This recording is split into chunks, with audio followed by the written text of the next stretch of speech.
Hello friends, my name is Ankush Gupta and I welcome you all in my YouTube channel.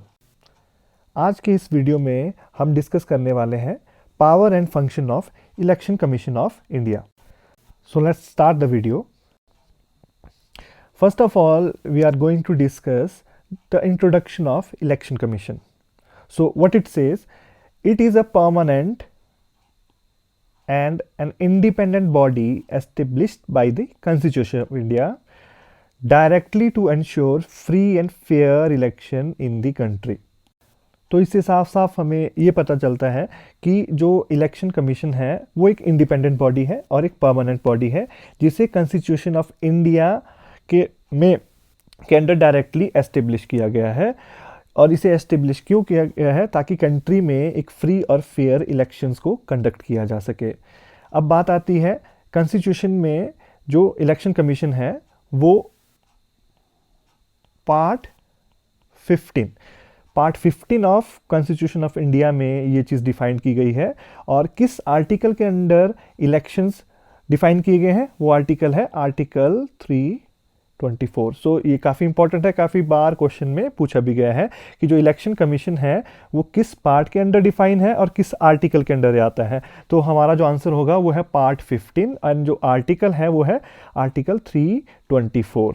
अब आगे हम जो discuss करेंगे वो है पावर ऑफ इलेक्शन कमीशन जो उसे प्रोवाइड करता है हमारा कॉन्स्टिट्यूशन. सो कॉन्स्टिट्यूशन ने क्या पावर दी है इलेक्शन कमीशन को? वो इस तरह से है.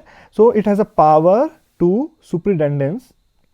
Of superintendence, direction and control of election to parliament first, state legislature second, the office of president of India 3 and the office of vice president of India. These are the 4 power. ये जो power है ये constitution of India के under election commission को दी गई है जिसके तहत इलेक्शन कमीशन पार्लियामेंट के, स्टेट लेजिस्लेचर के, office of president of India के और office of vice president of India के इलेक्शन को कंडक्ट करता है. साथ में हमें इस बात का भी ध्यान रखना है कि जो इलेक्शन कमीशन ऑफ इंडिया है it is not concern with the election of panchayats and municipality in the state. जो पंचायत होती है और जो म्यूनिसिपैलिटी होती है स्टेट में, उनके इलेक्शन कंडक्ट करने के लिए इलेक्शन कमीशन के पास पावर नहीं होती है. सो इस चीज़ के लिए क्या किया गया है? For this the constitution of India provides a separate state election commission. So इस चीज़ के लिए एक सेपरेट स्टेट इलेक्शन कमीशन को बनाया गया है जो कि पंचायत और म्यूनिसिपैलिटी इन द स्टेट, इन दोनों के इलेक्शंस को कंडक्ट करता है. और ये जो स्टेट इलेक्शन कमीशन होता है ये हमारे जो नेशनल इलेक्शन कमीशन है, जो इंडिया का इलेक्शन कमीशन होता है, उसके अंडर ही काम करता है. अब बात करते हैं composition of election commission of India. So अब इलेक्शन कमीशन ऑफ इंडिया को डिफाइन किया गया है part 15 of article 324 of constitution of India. तो उसके तहत कुछ बातें यहाँ पे कही गई है, ध्यान दीजिए. पहली है the election commission shell consist of the chief election commissioner and such number of the election commissioner if any as the president में फ्रॉम टाइम टू टाइम. तो इसमें कहा गया है कि जो इलेक्शन कमीशन है उसमें एक चीफ इलेक्शन कमिश्नर की पोस्ट होनी चाहिए और अगर उन नंबर्स को हमें बढ़ाना है तो वो कौन कर सकता है? प्रेसिडेंट कर सकता है और टाइम टू टाइम उस चीज़ को रिव्यू किया जा सकता है.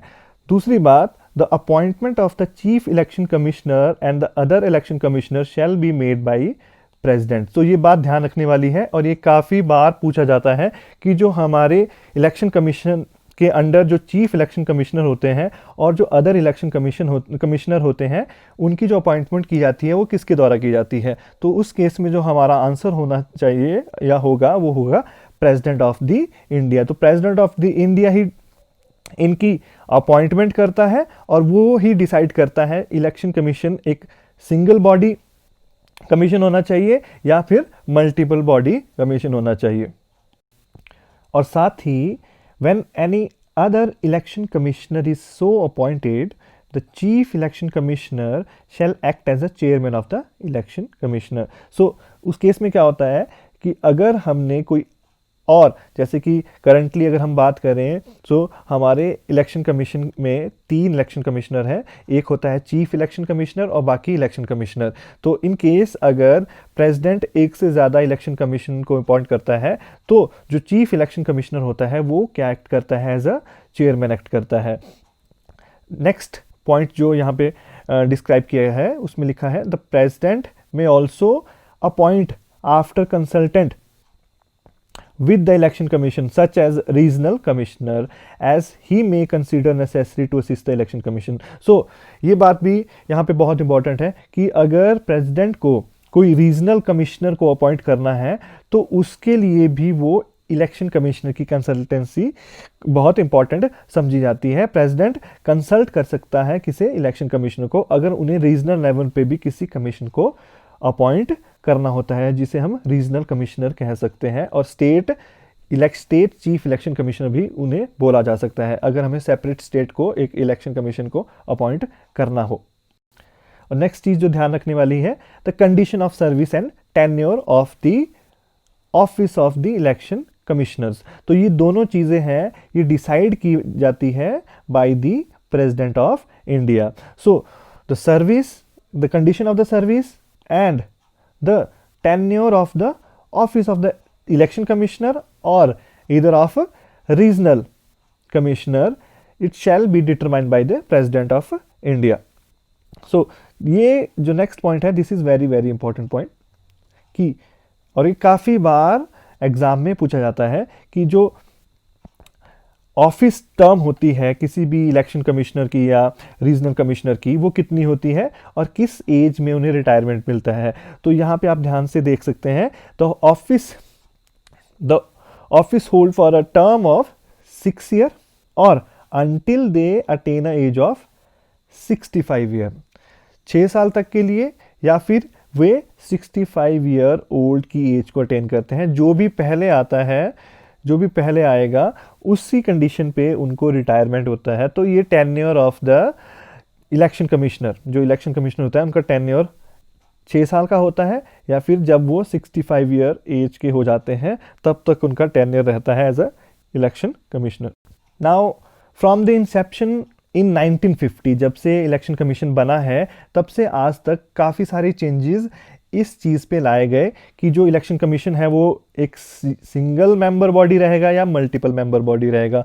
तो जब इलेक्शन कमीशन बना इन 1950 में and till 15 October 1989 it function as a single member body. Single member body बोलने का मतलब ये है कि till 15 October 1989 in election commission we had only chief election commissioner.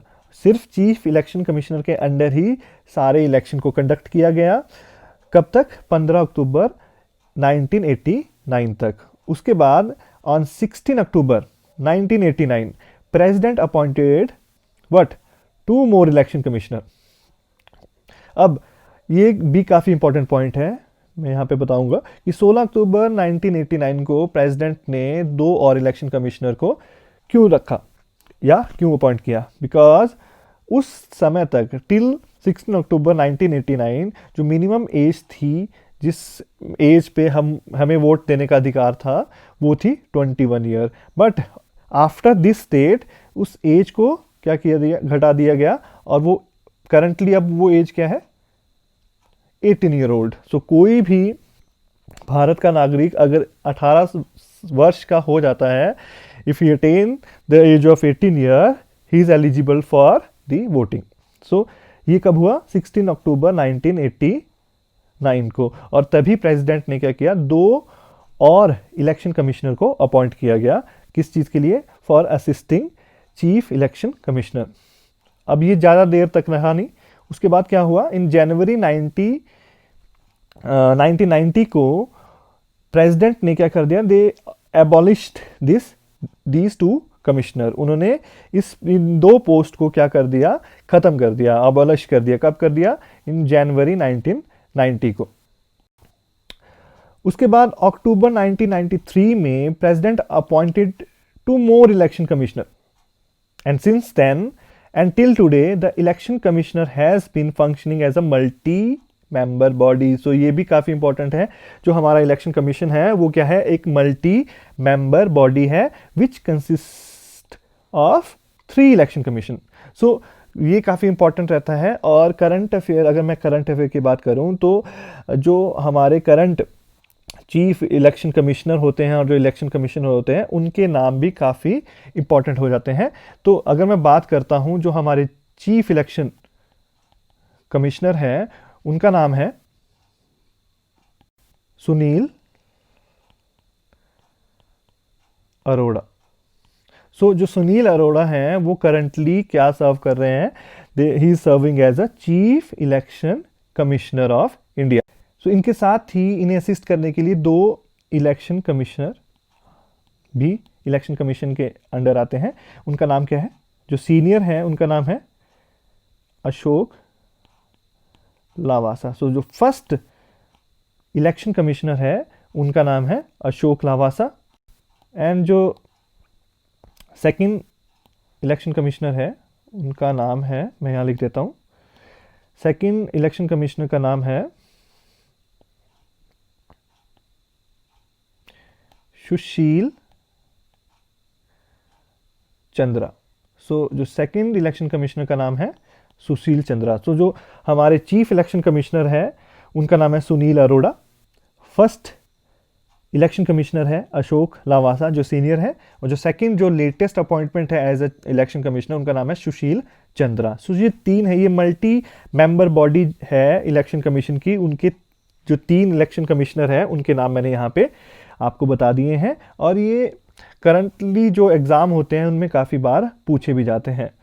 So next देखते हैं, the chief election commissioner and the 2 other election commissioner have. अब यहाँ पे उनकी पावर्स, उनकी सैलरी, अलाउंस के बारे में बताया गया है.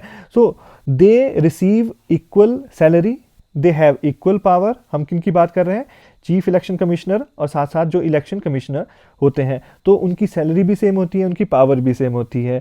उनके अलायंस, उनके पर्क्स किसके बराबर होते हैं, दैट दोज ऑफ जज ऑफ अ सुप्रीम कोर्ट. तो जो सैलरी, पर्क्स और जो अलायंस एक जज को मिलते हैं सुप्रीम कोर्ट के, सेम सैलरी, पर्क्स और अलायंस किसको मिलते हैं, इलेक्शन कमिश्नर्स को मिलते हैं. तो ये था about the composition of election commission. So अब हम क्या डिस्कस करेंगे, about the power and function of the election commission. तो जैसा कि हमने पहले भी डिस्कस किया है वीडियो में, जो इलेक्शन कमीशन है उनके पास किस चीज़ के इलेक्शन कंडक्ट करने की पावर होती है, पार्लियामेंट के, स्टेट लेजिस्लेचर के, ऑफिस ऑफ प्रेसिडेंट के और वाइस प्रेसिडेंट के. तो उनकी जो पावर एंड फंक्शन है उनको 3 कैटेगरी में डिवाइड किया गया है. तो किस तरह की पावर और फंक्शन उनके होते हैं, they have administrative power and functions, they have advisory power and function, and they have quasi judicial power and function. So administrative power and function में सारी प्रशासनिक रिलेटेड जो भी पावर्स होती है उनके बारे में हम डिस्कस करेंगे. एडवाइजरी जो कि जनरली वो प्रेसिडेंट को एडवाइस करने वाली जितनी भी पावर होती है उनके बारे में डिस्कस करेंगे. और क्वासी जुडिशियल जिसमें कि वो एज अ जज और एज अ कोर्ट, जिसमें कि कोई भी डिस्प्यूट अगर नेशनल लेवल पे, पार्टी लेवल पे होता है तो उसमें वो एज अ जुडिशियल सिस्टम भी इलेक्शन कमीशन वर्क कर सकता है. और ये सभी पावर और फंक्शन को हम अब इस वीडियो में डिस्कस करने वाले हैं. So the first is to determine the territorial area of the electoral constituency throughout the country on the basis of Delimitation Commission Act of Parliament. So under this Delimitation Commission Act of Parliament, जो भी territorial area होता है किसी भी constituency का, वो किसके द्वारा डिसाइड किया जाता है, ये क्वेश्चन अगर बनता है तो वो उसका आंसर हमारा क्या होगा, बाय द इलेक्शन कमिश्नर. तो इलेक्शन कमीशन के पास ही ये पावर होती है और वही डिसाइड करता है कि जो भी कैंडिडेट इलेक्शन के लिए खड़ा होता है, जिसे हम इलेक्टोरल बोलते हैं, तो उनकी जो टेरिटरी होती है, उसकी जो कंस्टिट्यूंसी की टेरिटरी होती है, वो उसको डिसाइड किया जाता है इलेक्शन कमीशन के द्वारा. Second, to prepare and periodically revise the electoral roll and register of the eligible voter. ठीक है, तो उसमें जो कैंडिडेट होता है और जो वोटर होते हैं उनकी रोल्स एंड रिस्पॉन्सिबिलिटी को पीरियोडिकली बनाना और उनको रिवाइज करना, ये किसका काम होता है? ये काम भी इलेक्शन कमीशन का ही होता है। Next, to notify the dates and schedule of elections and to scrutinize nomination papers. तो शेड्यूल डिसाइड करना और जो नॉमिनेशन पेपर को स्क्रूटनाइज करना, ये काम भी किसका होता है? इलेक्शन कमीशन का। Next, to grant the recognition to political party and allot the election symbol to them। so जब भी किसी मेंबर को, किसी कैंडिडेट को अगर किसी पॉलिटिकल पार्टी को रिकॉग्नाइज कराना होता है या फिर उसे इलेक्शन लड़ने के लिए जो सिंबल, इलेक्शन सिंबल को की अलॉटमेंट लेनी होती है, तो वो कौन करता है? वो इलेक्शन कमीशन ही करता है। Next, to act as a court. So ना, यहाँ तक अभी हमने जो भी पावर और फंक्शन डिस्कस किए वो थे एडमिनिस्ट्रेटिव, तो यहाँ पे आ जाता है हमारा एडवाइजरी पावर, तो सॉरी क्वासी जुडिशियल पावर, जो जिसके तहत जो पावर हम इलेक्शन कमीशन को मिलती है, क्या पावर मिलती है?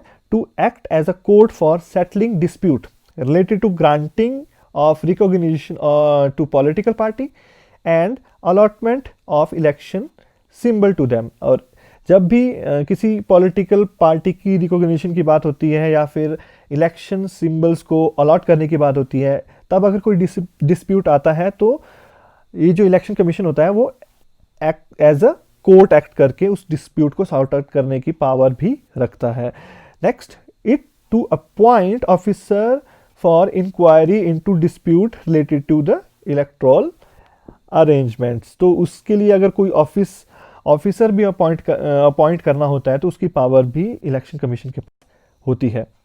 Next, to determine the code of conduct to be observe by the parties and the candidate at the time of election. तो जब भी इलेक्शन के टाइम पे हमने देखा है, जब भी इलेक्शन होते हैं तो काफ़ी सारे कोड ऑफ कंडक्ट हमें दिए जाते हैं, हमें भी दिए जाते हैं एज अ वोटर, और पार्टीज़ को और उनके कैंडिडेट्स को भी दिए जाते हैं। तो ये सारी जो ये डिसाइड की जाती है, ये भी इलेक्शन कमीशन के द्वारा ही डिसाइड की जाती है। Next, to prepare roster for publicity of the policies of the political party on radio and television in time of election। so जो भी रोस्टर तैयार किया जाता है किस चीज़ के लिए? जो हमारी पॉलिटिकल पार्टी हैं उनको पब्लिसिटी करनी होती है अपनी पॉलिसी की, तो चाहे वो रेडियो के थ्रू हो चाहे टेलीविज़न के थ्रू हो, तो उसका रोस्टर होता है वो भी डिसाइड किया जाता है इलेक्शन कमीशन के द्वारा। तो ये हमारी एडमिनिस्ट्रेटिव फंक्शन के बारे में डिस्कस किए। यहाँ पे ये जो नेक्स्ट हम पावर या फंक्शन डिस्कस करेंगे, ये आता है एडवाइजरी के अंडर। सो इस केस में election commission they have power to advise the president on matter related to disqualification of the member of parliament. So जो इलेक्शन कमीशन होता है वो एज अ एडवाइजरी भी वर्क करता है, किसके लिए? प्रेसिडेंट के लिए, in the matter of disqualification of member of parliament. तो पहला मेंबर ऑफ पार्लियामेंट है, और नेक्स्ट ये for the disqualification of member of state legislature. तो जब भी हम मेंबर ऑफ पार्लियामेंट की बात करते हैं तो इलेक्शन कमीशन प्रेसिडेंट के लिए एडवाइजरी बॉडी की तरह काम करता है, और अगर हम स्टेट लेजिस्लेचर के में डिस्क्वालिफिकेशन की बात करते हैं तो ये एक्ट करता है adviser to the governor of the particular state. So ये भी काफ़ी इंपॉर्टेंट है कि स्टेट लेजिस्लेचर के टाइम पे वो किन को एडवाइस देते हैं इलेक्शन कमीशन, और पार्लियामेंट के इलेक्शन के टाइम पे जो इलेक्शन कमीशन है वो किन को एडवाइस देता है। तो पार्लियामेंट इलेक्शन के टाइम पे प्रेसिडेंट को एडवाइस देता है, और स्टेट लेजिस्लेचर के टाइम पे गवर्नर को एडवाइस देता है। Next, to cancel the polls in the event of rigging, booth capturing, violence and other irregularity. तो ये सारी जो चाहे वो वायलेंस है, बूथ कैप्चरिंग है, इरेगुलरिटी है, इन केस पे जो पोल्स को कैंसिल करने की जो पावर होती है वो भी किसके पास होती है? It reside with the election commission of India.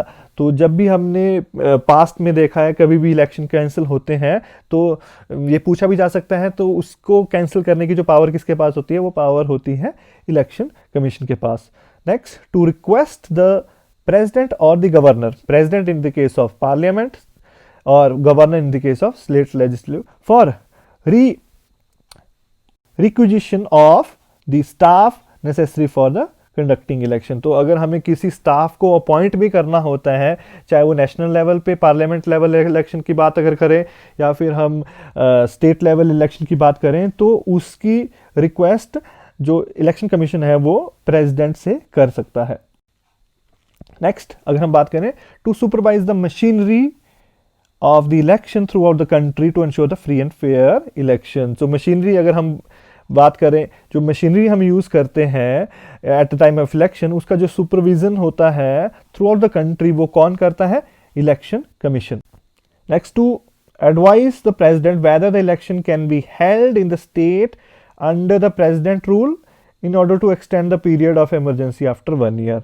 सो ये हमें पता है कि जब भी स्टेट इमरजेंसी लगती है वो कितने टाइम के लिए लगती है? 1 साल के लिए लगती है, प्रेसिडेंट रूल जिसे हम बोलते हैं। तो उसके बाद अगर किसी भी स्टेट में हमें फिर से इलेक्शन करवाना है तो उसकी एडवाइस प्रेसिडेंट को दी जाती है इलेक्शन कमीशन के द्वारा। सो प्रेसिडेंट ये डिसाइड करने से पहले किसकी एडवाइस लेता है? इलेक्शन कमीशन की, कि हाँ इलेक्शन हो सकते हैं, नहीं हो सकते हैं।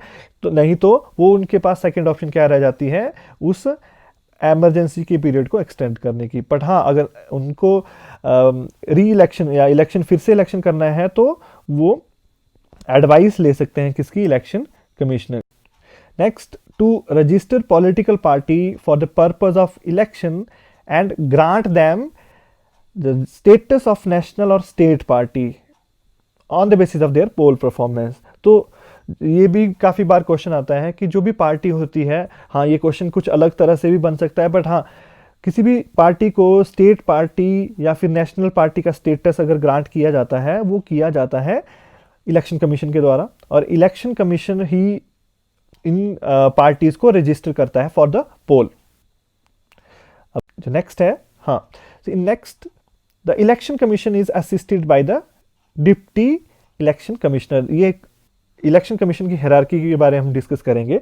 तो इसमें कहा है कि जो इलेक्शन कमीशन होता है उसको असिस्ट किया जाता है डिप्टी इलेक्शन कमिश्नर से। अभी हमने वीडियो में पहले भी डिस्कस किया कि इलेक्शन कमीशन में अगर वो मल्टी बॉडी फंक्शन कर रही है तो एक चीफ इलेक्शन कमिश्नर होता है और उनके अंडर 2 इलेक्शन कमिश्नर जो कि करंटली वर्क कर रहे हैं वो होते हैं। उनको असिस्ट करना होगा, अगर हमें इलेक्शन कमीशन को असिस्ट करना होता है तो हमने क्या बना दी होती है? रीजनल इलेक्शन कमिश्नर, जिसको हम स्टेट इलेक्शन कमीशन भी बोलते हैं। तो उनको जो वहाँ पे अपॉइंट किया जाता है, वहाँ पे अपॉइंट किया जाता है स्टेट के चीफ इलेक्शन कमिश्नर को। ठीक है, सो जो यहाँ पे आप देख सकते हैं कि इलेक्शन कमीशन जो डिप्टी इलेक्शन कमिश्नर होते हैं, उसके बाद उनको असिस्ट किया जाता है by the secretary, joint secretary, deputy secretary under the secretariat posted in the secretariat of the commission. तो उनके अंडर क्या होंगे? सेक्रेटरी होंगे, ज्वाइंट सेक्रेटरी होंगे, डिप्टी सेक्रेटरी होंगे। ये कहाँ पे होंगे? The secretariat of the commission. तो ये हायरार्की लेवल है अगर हम नेशनल लेवल की बात करें। अगर हम स्टेट लेवल की बात करते हैं तो वहाँ पे जो इलेक्शन कमीशन होता है उसको असिस्ट किया जाता है चीफ इलेक्टोरल ऑफिसर। ये भी काफ़ी बार पूछा गया होता है कि स्टेट में इलेक्शन कमिश्नर को कौन असिस्ट करता है, तो उनको बोला जाता है चीफ इलेक्टोरल ऑफिसर, और जिसे अपॉइंट किसके द्वारा किया जाता है? चीफ इलेक्शन कमिश्नर के द्वारा। और उसके उनको अपॉइंट करने से के लिए के पहले वो स्टेट गवर्नमेंट की को कंसल्ट भी करता है। कौन? Election commission. तो chief election commissioner after the consultation of the state government appoint chief electoral officer, CEO. ये हम स्टेट लेवल की बात कर रहे हैं। सो बिलो दिस, उसके अंडर डिस्ट्रिक्ट लेवल पे जो कलेक्टर होता है, डीसी, जो डिस्ट्रिक्ट कलेक्टर होते हैं, they act as a district returning officer. And this is very important. What is district returning officer? ये क्योंकि जब भी स्टेट लेवल के इलेक्शन होते हैं या फिर नेशनल लेवल पार्लियामेंट इलेक्शन होते हैं तो स्टेट लेवल पे यही लोग काम करते हैं। Election commissioner, chief electoral officer, उसके बाद district returning officer. This post is very very important, district returning officer. और डिस्ट्रिक्ट रिटर्निंग ऑफिसर कौन, as a district returning officer कौन वर्क करता है? DC of the district. So he, the DC of the district, he appoint a returning officer for every constituency in the district. So इस state की hierarchy में जो ground level पे जो काम करते हैं वो होते हैं रिटर्निंग ऑफिसर, और उनको कौन अपॉइंट करता है? डिस्ट्रिक्ट कलेक्टर, जो कि as a district returning officer काम करता है। तो इसी तरह से ये हायरार्की काम करती है eight the time of election. So hope so आज का वीडियो है जो कि हमने power and function of election commission of India के बारे में हमने जो डिस्कस किया वो आपके लिए काफ़ी हेल्पफुल होगा।